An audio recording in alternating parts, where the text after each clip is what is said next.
वर्तमान बड़ खबर अंगनवाड़ी कर्मी एवं सहायिका मानक पई आसिला खुशी खबर।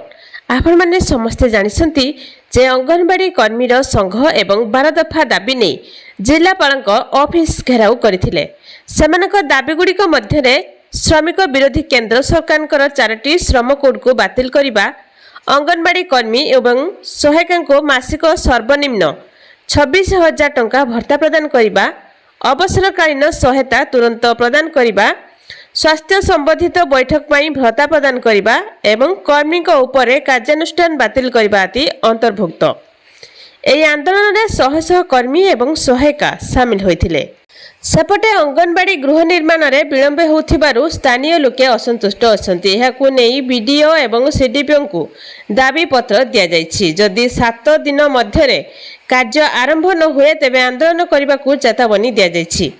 निखिल ओडिशा अंगनवाड़ी कर्मी संघर कर्मी मानकु भत्ता वृद्धि एवं अन्य दाबी पूरण पई सेमाने दिल्ली जीवा पई विक्षोभ करने को निष्पत्ति नेछंती, जोथिरे राज्यरु हजार हजार संख्यार कर्मी एवं सहायिका जोग देबे।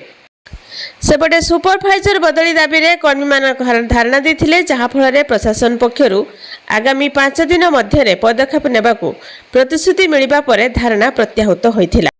से भली कोइडा रे अंगनवाड़ी कर्मी एवं सहायिकांकर चतुर्थ राज्य सम्मेलन अनुष्ठित होइथिला। अंगनवाड़ी कर्मी माने आईसीडीएस अधीन रे अनेक काम करुथिबा बेले स्वतंत्र मान्यता न मिले काम बंद करने चेतावनी देछंती। देवगढ़ जिले में अंगनवाड़ी सुपरभाइजर बदली दाबी रे कर्मी माने धारणा देछंती। रियामाला ब्लॉक कार्यालय सम्मुख में पश्चिम ओडिशा अंगनवाड़ी कर्मी एवं सहायिका संघ पक्षरु धारणा मध्य दिया जायछि।